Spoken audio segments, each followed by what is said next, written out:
Suppose I have a position versus time graph that looks like this.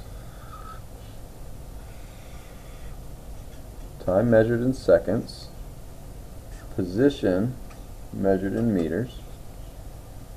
We've got 10 meters, 20 meters. Our time's measured 4 seconds across here. And in the first second, I get up to 10 meters. And then I stay like that for the next 2 seconds. And then increase again, getting up to 20 meters.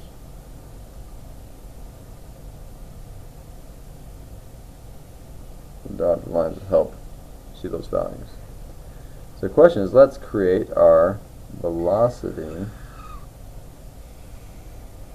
versus time. The same 4 time intervals. Okay, we're going to have our velocity in meters per second.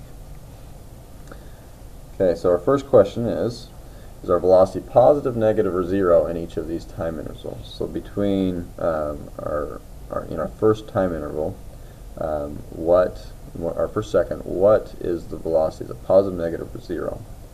So we determine that from the slope. Okay, so our slope is positive, which means our velocity is positive.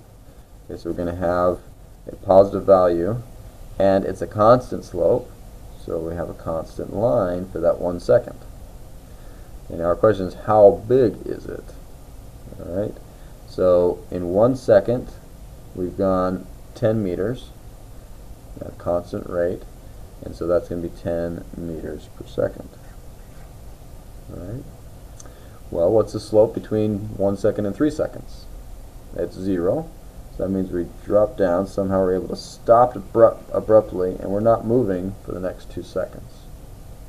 Then finally, between the 3rd second and the 4th second, we've increased again at a constant rate, and we've increased by 10 meters in 1 second. So we again are moving at 10 meters per second.